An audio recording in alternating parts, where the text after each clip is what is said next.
deep, a heavy rhythm starts to creep. Oh, something's coming, can you feel it? The ground is shaking, can you hear it?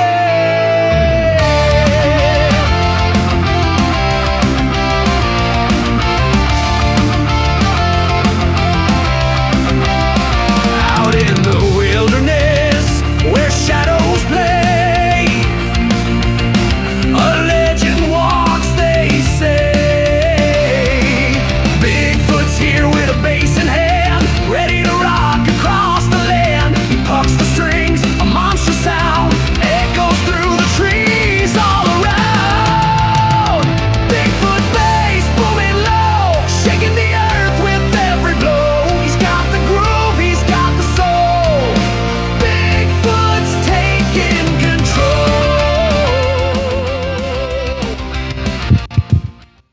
All right, everybody, welcome to an episode of Bigfoot and Bass.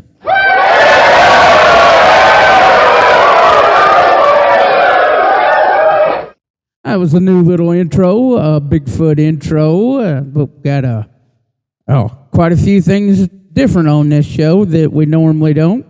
Brand new Bigfoot and Bass song.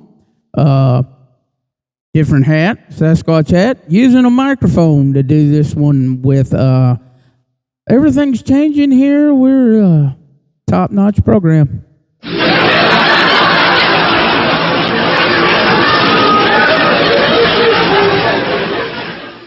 We're just a classy bunch of individuals here, so we try to change it up. Today, though, is going to be a Bigfoot sighting story.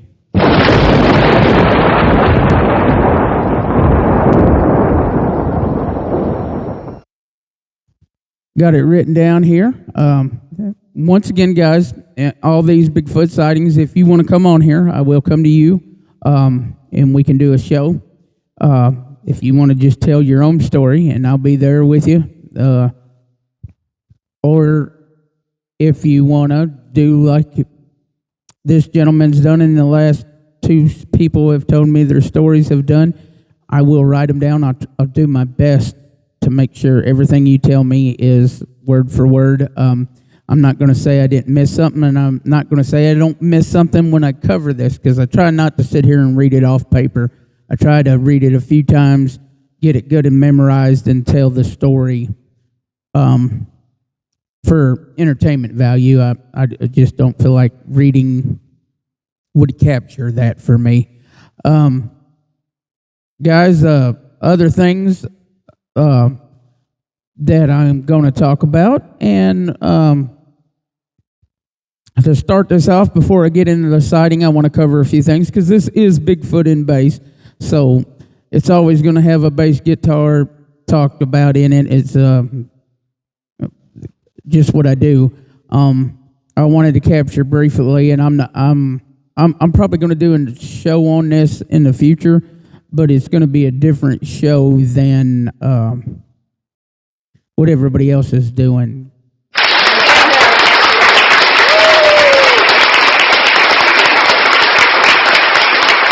So, just real quickly and briefly, I want to cover the Farewell to Ozzy and Black Sabbath show that was on. Big news for rock, and that's my majority of my thing, is talking about rock music, talking about music in general. Some really great things that went on there. First of all, goodbye to Ozzy, man. It was rough, bittersweet, watching that madman strapped down to a chair. His voice was phenomenal, and thank goodness he can still sing his way, but you could just see that he wanted to run that stage like he always has and deliver. But there was some really good stuff going on there, and if for bass players, it doesn't get any better than like starting out with Rudy Zarzo, just 73, 72 years old, running across the stage like a maniac, still looks great, still moves better than I did at 20. plays terrific. It was just a stars of stars night. Nuno Betancourt shredding it up. Tom Morello. I can't name everybody that was there because they were all there and they were great. But some notable performances for me was Pantera with Zach and Charlie from Anthrax. I thought Rex's bass tone was just spot on. I thought there was some great things. Alice in Chains. But Mike Inez's tone at the end of the night with Ozzy, playing with Ozzy, oh man, it was wonderful. And I thought Geezer stole the show. Geezer Butler from Black Sabbath, just phenomenal player. Still, what it is what it is. He's still one of the best for a reason. But I'm going to miss Ozzy, and I'm going to miss seeing Black Sabbath again too. But they left down a treasure trove of albums, and that's what I'm going to do. I'll probably get on here and cover, play like my top 10 favorite Ozzy songs and my top 10 favorite Black Sabbath songs as my farewell to them. Look for that in the future. That's just something that's coming up. But if you haven't seen it, go over and check out some of the videos to it. It was a really special show and a really special night for Ozzy. With that being said, I'm going to move on now to the most important part of the show right now is going to be another Bigfoot sighting.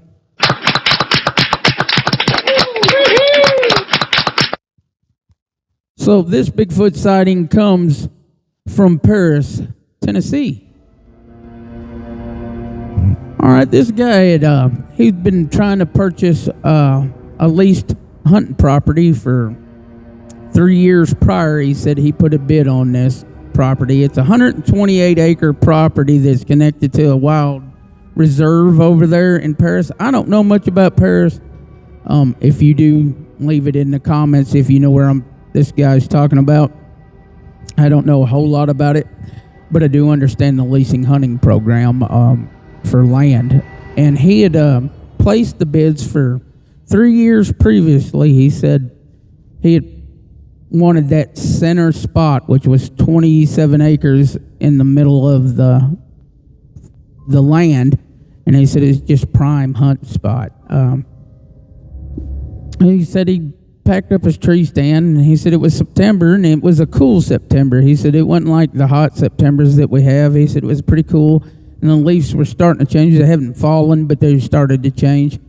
He said, I'm just going to get on this trail. And he parked his vehicle at the end of the road where it's lotted out, and he said there's a trail that cuts all the way through the center of that property. It goes from one end of the property to the other, and it's got markers so you know when you hit your land, like 1A, 1B, 1C, 2A, 2B, 2C, and you know where your markers are so you're not setting up anything to hunt on anybody else's land. And he said, I just started taking off down through there. It was a great day, cool. He said, I felt good. He said, I was just going to cruise around and survey the land the best I could. He said, I took off. I looked down at my watch, and he said, I started getting a little tired, and he said, I'd been walking for about 35 minutes, and I just said, well, you know what? I'm just going to sit down right here and take a break. He said, I got there, and I decided just to eat my sandwich. I'd packed a sandwich, drink me some water. He said, I was leaned up against a stump, and he said, I looked around, and I could see like a spot through the woods, but I couldn't tell what was going on with it. And he said, I pulled out my binoculars, and he said, I could see that it looked like it opened up to like a clearing. And he said, I decided, well, you know what? I'm going to go walk up to this clearing. He said, I marched out through the woods and walked up. And he said, it was probably about maybe 35, 40 feet from the path. He said, I didn't feel like I needed to mark it or anything like that, but he said, I wanted to see what the clearing was. And he eased on through the woods up to this clearing. He said when he got to this clearing, he looked around and he could see that trees wasn't a clearing as much as the trees were pushed over, but they weren't broken. He said they were weaved, like in between each other, like on top of each other, just twisted. But he said it looked like it had grown that way. He said like every one of them had grown that way. He said, but it formed like a little dome, almost like a tent dome. He said, I eased off to the right of it, walked around, looked underneath. He said, when I looked underneath, there was bedding, like not like bedding, cotton bedding, but leaves pushed up, and branches and trees, little tree brushings, all folded up there. And he goes, you know what? I bet there's some homeless people camping out here. He said, oh, I'll just turn around and leave. I ain't gonna nose around. This ain't part of the spot that I leased anyways. He said, turned around, started walking, and about that time, a rock comes slinging past him. He goes, I'm not talking about a softball rock. He said it was a rock as big as my head. It was a pretty good sized rock. Come hurling past him. And he figured, well, it's these homeless people. And he said, all right, guys, I'm leaving. I don't want no trouble. I'm going to back on out. Nope. I don't want no drama, no trouble.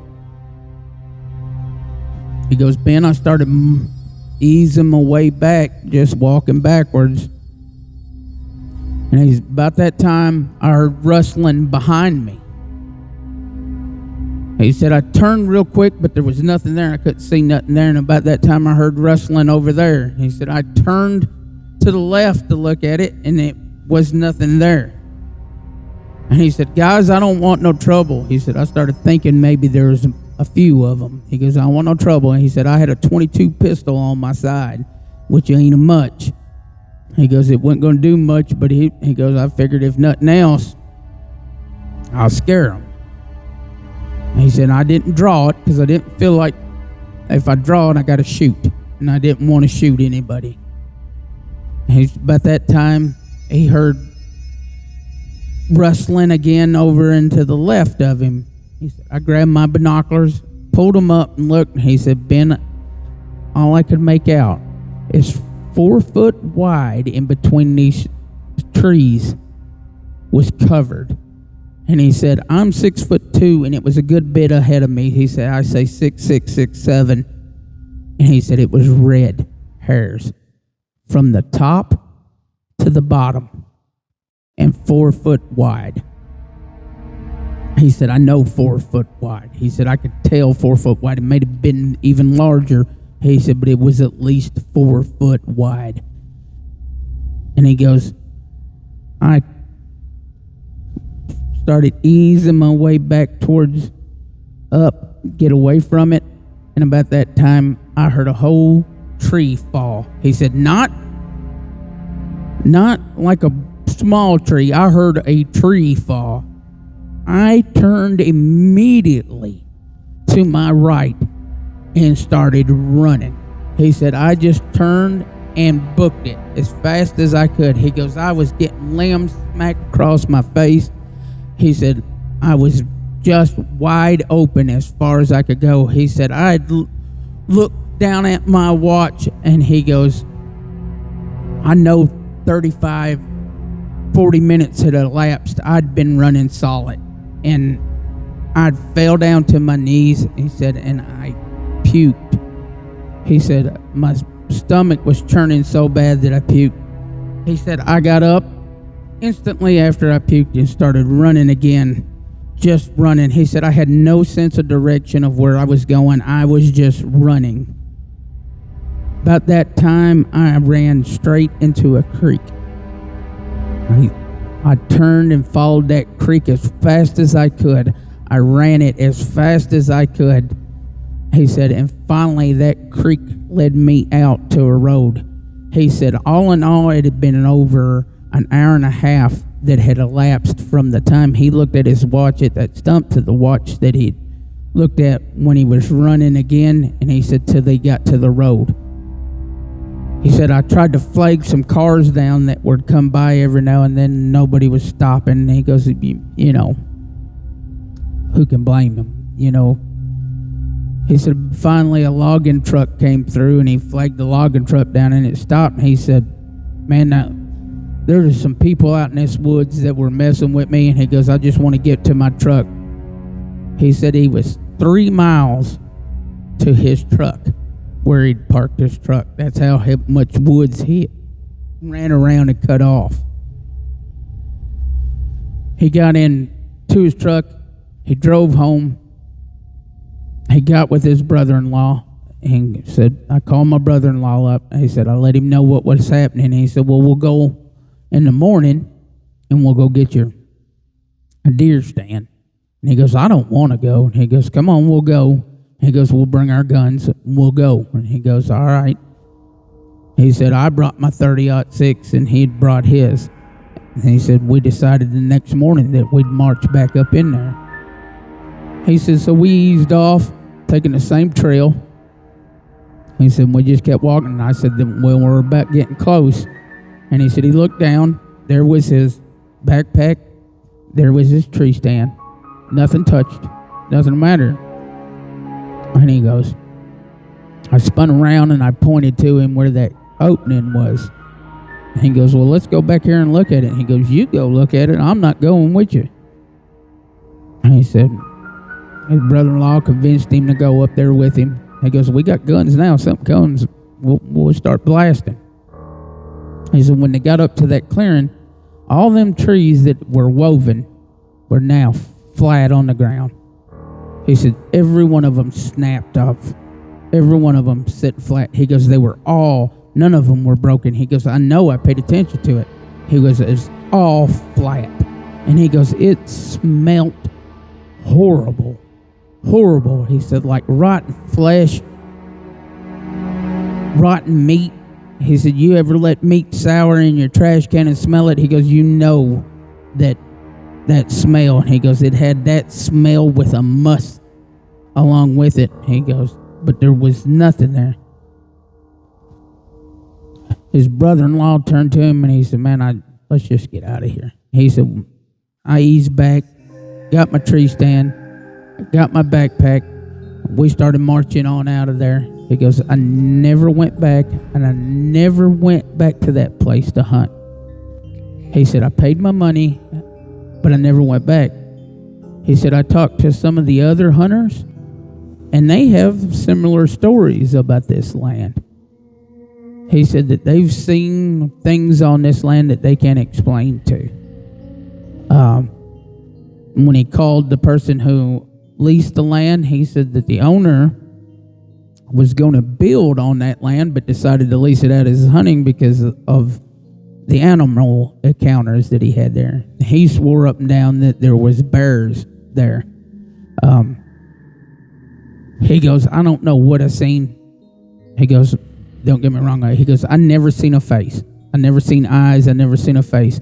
He said, I just seen the silhouette of it through the woods. He said, but I'd like to believe that it was a Bigfoot. And he goes, I'm not 100% sure on that. He said, but the closest thing I could describe it to is a Bigfoot. It was way too tall to be a bear around here. He goes, I didn't go over and inspect it. I didn't go check it out. I didn't go look for footprints. He goes, I'd like to tell you more, that I knew more, he goes, I just didn't want no part of it. I didn't feel comfortable in that woods with it. I felt like it had the upper hand on me, and I just didn't care for that.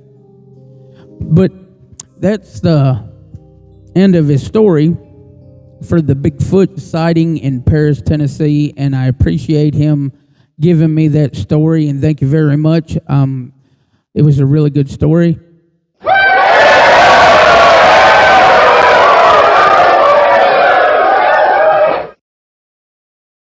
So, moving on, as I talked about before, guys, if you want me to tell your story, I will tell it.